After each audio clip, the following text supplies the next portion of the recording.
काँग्रेस कमिटीचे अध्यक्ष नव्याने ज्यांची निवड झाली ते किरण पाटील लोणगावकर यांच्या पदग्रहण समारंभाच्या स्मृतीने आज आपण या ठिकाणी एकत्र आलो आणि पत्रकार परिषदेचा हेतू असा होता की या आपल्या जिल्ह्यामध्ये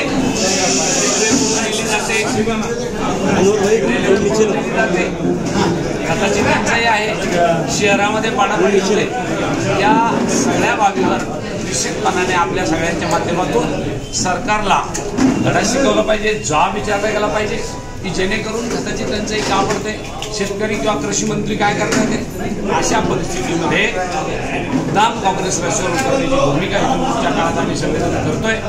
नव्याने प्रदेश काँग्रेस कमिटीमध्ये नवीन पदाधिकाऱ्यांची निवड सुद्धा या ठिकाणी झालेली आहे. त्या सर्व पदाधिकाऱ्यांची सुद्धा या ठिकाणी आज विशुभाई जे शहर अध्यक्ष आहेत त्यांनी स्वागत सत्कार ठेवलाय.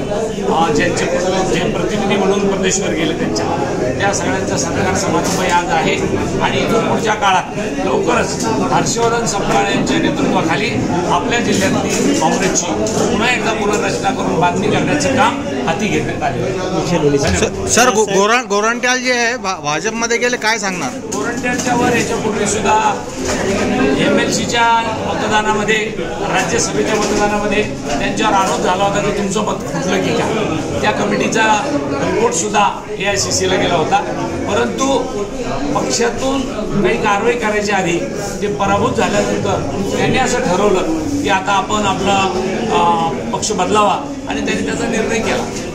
मालेगाव बॉम्बस्फोट घडल्यामध्ये जे निर्दोष सुटलेले त्याकडे कसं बघता आपण? मालेगाव बॉम्बस्फोट निर्दोष सुटलेले हे कसं बघता याकडे?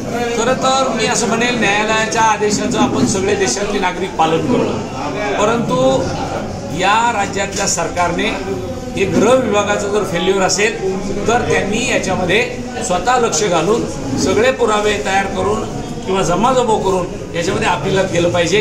त्याने अपील का केलं नाही त्याचा खऱ्या अर्थाने आम्ही काँग्रेस मंडळीतून निषेध करतो.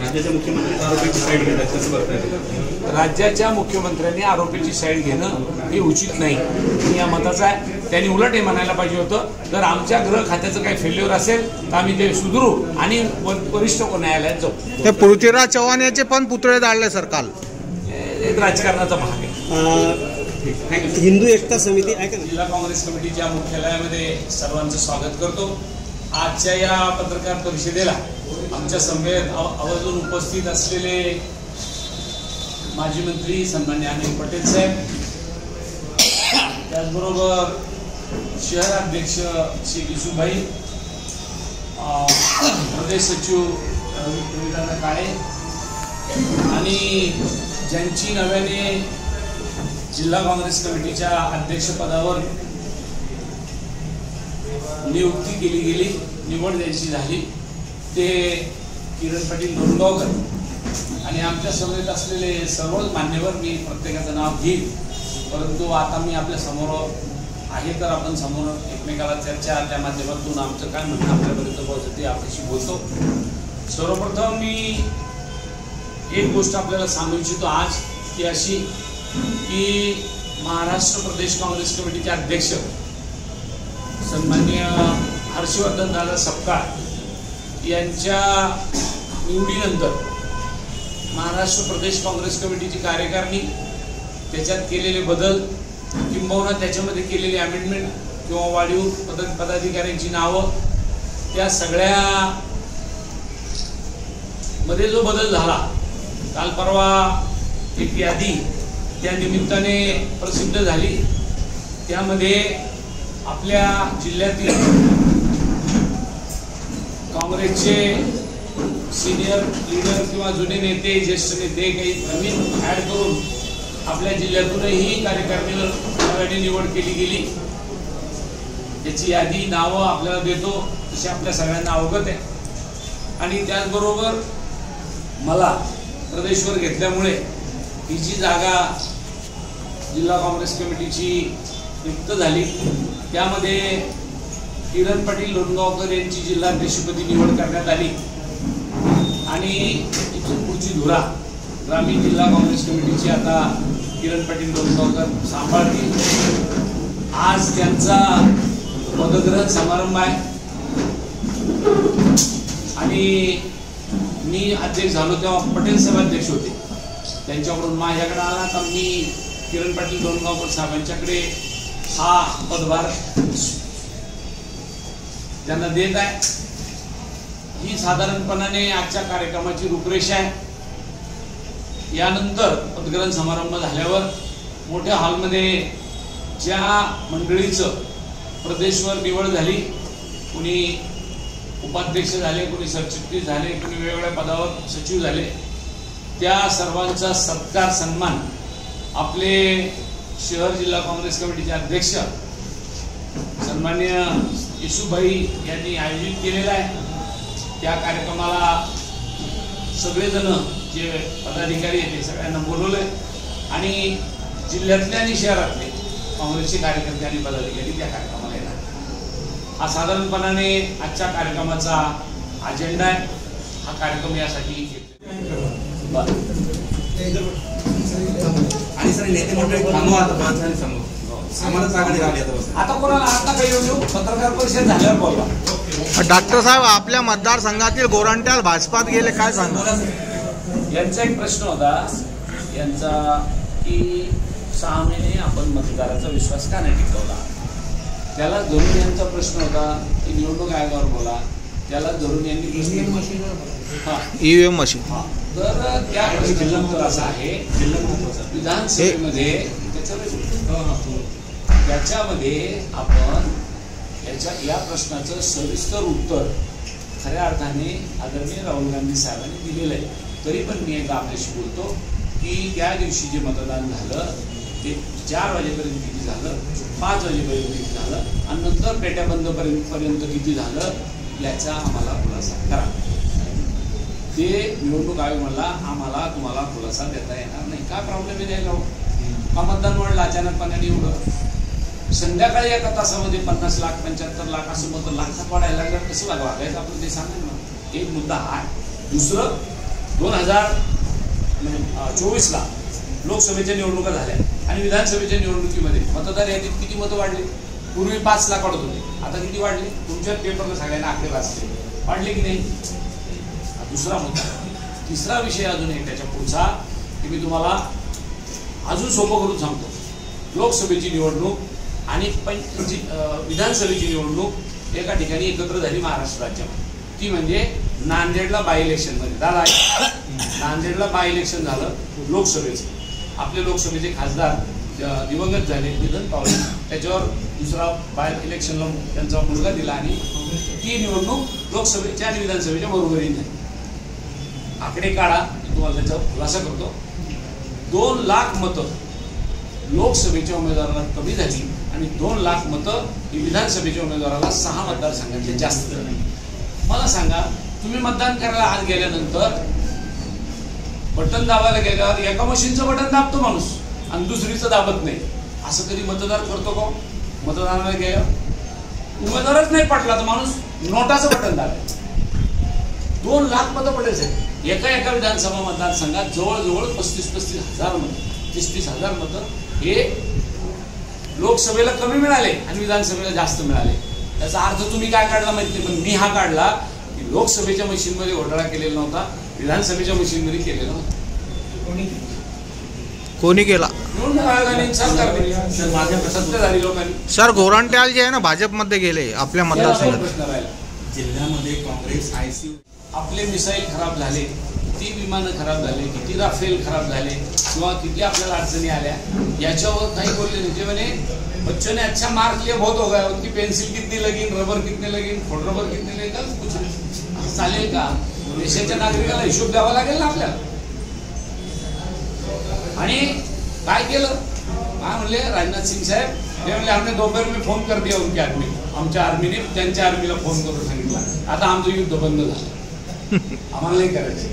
अरे का नाही करायचं? असे प्रश्नाची उत्तर केंद्रातले मंत्री सभागृहात देत होते. एकीकडे म्हणत होते पाकधार्जीनं त्यावेळेला काँग्रेस होतं, दरवेळेला अटॅक करायचे वापस घ्यायचे. आता तुम्हाला दिली होती संधी लोकांनी, आपण का नाही केला अटॅक? पाकिस्तानवर का करायचं? आपण थांबवलं होतं आपल्याला. राहुलजी म्हणले उसको शेर को बोले दौड़ और उसके हाथ बांध के रखे. ते अशा पद्धतीने पाकिस्तानवर अटॅक केला. पाकिस्तान हमारे पैरों पे गिड़गिड़ा रहा था आणि हे म्हणले नहीं आम्ही सिविलियन पे और आपके आर्मी के स्टेशन पे अटॅक ही नहीं किया. मग अटॅक कोणावर करायचा होता तुम्हाला? दहशतवाद्यावर केला, चांगली गोष्ट आहे. मग थांबवायचं कशाला होतं? कुणाच्या प्रेशरमध्ये थांबवलं? कोण थांबायला सांगितलं होतं तुम्हाला? म्हणजे हे म्हणत नाही, राहुलजी म्हणले यदि ट्रम्प बोल रहा है की मी थांबवलं तर पंतप्रधान महोदयांनी सभागृहात येऊन सांगावं की ट्रम्प झूठ बोल रहा है, मैं बोलता हूं सही है. असं का नाही पंतप्रधान महोदय सभागृहात बोलत? हे राहुलजींनी पंतप्रधानाला प्रश्न विचारला सुद्धा. पंतप्रधानाने उत्तरच नाही दिलं.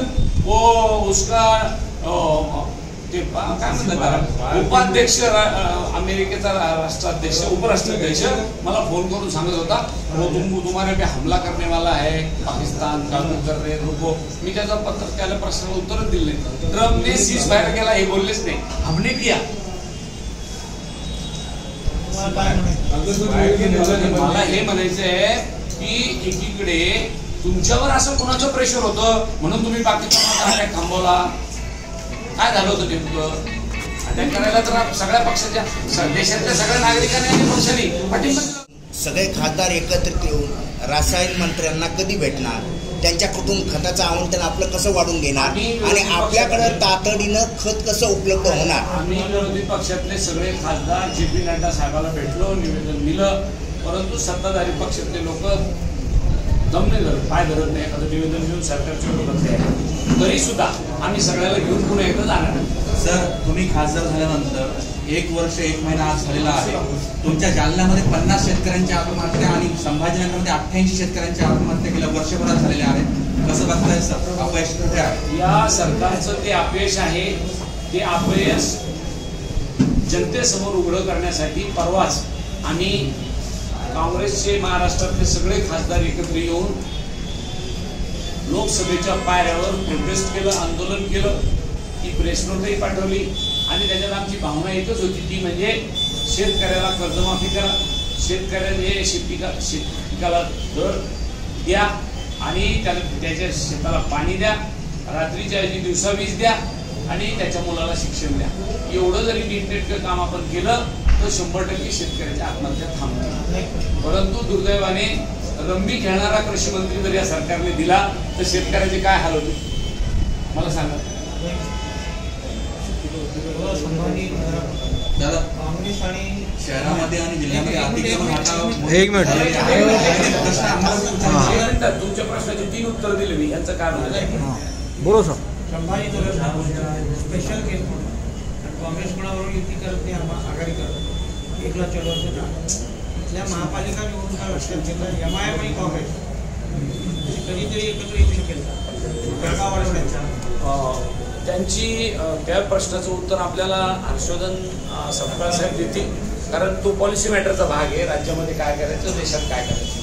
आता मी असं विनंती करेल आपल्या सगळ्यांना, आपल्या जिल्ह्याचे प्रश्न आहेत जरा नवीन अध्यक्ष झाले यांच्यासोबत आपण चर्चा करूया की जे खूप लोकांनी त्याच्यावर शोबाजी केली. भाजपने आपल्या राज्याचे मुख्यमंत्री फडणवीस साहेब औरंगाबाद संभाजीनगरला आले. त्यांनी एक खंडा मोर्चा काढला आणि गावाला पाणी मिळालं पाहिजे म्हणले 2013-14. त्याच्यानंतर त्यांचं 5 वर्ष सरकार राहिलं, पाणी आलं नाही.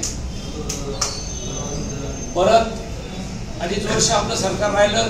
त्या काळात उद्धव ठाकरे साहेबांनी मोठ्या प्रमाणात निधी देऊन टाक्याची कामं चालू केली. परत 2.5 वर्ष त्यांचं सरकार राहिलं, काही काम झालं नाही.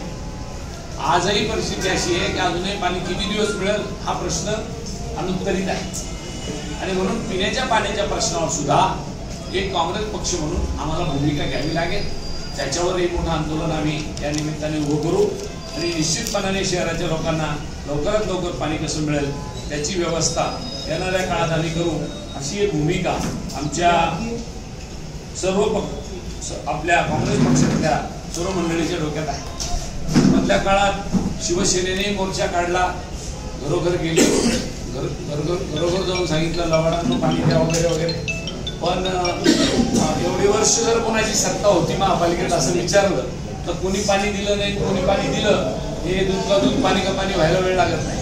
म्हणून आमचा मित्र पक्ष आहे, म्हणून याचा अर्थ असा होत नाही की पाणी हा विषय अतिशय महत्त्वाचा आहे, पक्षीय राजकारण हे वेगळा विषय. अशा पद्धतीचं एक काम आमच्या हातून येणाऱ्या काळात आम्ही करणार आहोत. आता राहिला प्रश्न एक, तो म्हणजे आपल्या देशामध्ये मागच्या 100 दिवसापूर्वी पहलगामला दिवसा ढवळ्या बॉम्बस्फोट असं भाजपने आरोप केलाय, याला जबाबदार काँग्रेस आहे. बॉम्बस्फोटाला जबाबदार नाही, बॉम्बस्फोटाला नाही, सुटले त्याला जबाबदार, आरोपी सुटायला जबाबदार काँग्रेस आहे. सुप्रीम कोर्टात जाणारच ना, हे समजावलं ना. सरकार जे राज्याचे मुख्यमंत्री, ज्याने असं बोलायला नाही पाहिजे, राज्याच्या मुख्यमंत्री की एखाद्या घटनेमध्ये बॉम्बस्फोट झाला आणि त्याच्यातले आरोपी निर्दोष सुटताय, त्यांनी असं स्टेटमेंट करायला पाहिजे होतं की मी काही आमच्याकडून कमी पडलं असेल साक्षीदार देताना किंवा एव्हिडन्स देताना, तर आम्ही निश्चितपणाने त्याच्यावर साकल्याने परत संशोधन करू, विचार करू आणि सुप्रीम कोर्टात आम्ही आमचं अपील दाखल करू. हे त्यांनी स्टेटमेंट करायला पाहिजे होतं.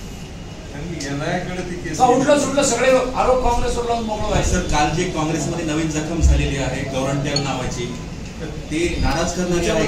त्याच्या तुमच्या मतदारसंघात कार्यकर्ते अस्वस्थ आहेत.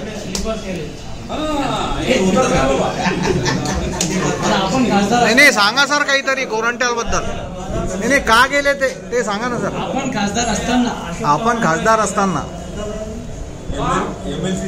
का गेले ते त्यांना विचार, मी का गेले. मी असं म्हणेल की काँग्रेस पक्षाच्या ते गेल्याने असं त्यांची ताकद खूप असते तर ते निवडूनच आले असते ना. ते निवडून नसते आले का. त्यांच्या लक्षात आलं की आपली ताकद कमी होते म्हणून तिकडे जायचं काम पडलं. दुसरा एक मुद्दा आहे, तुम्ही आता खताचा मुद्दा उपस्थित केला.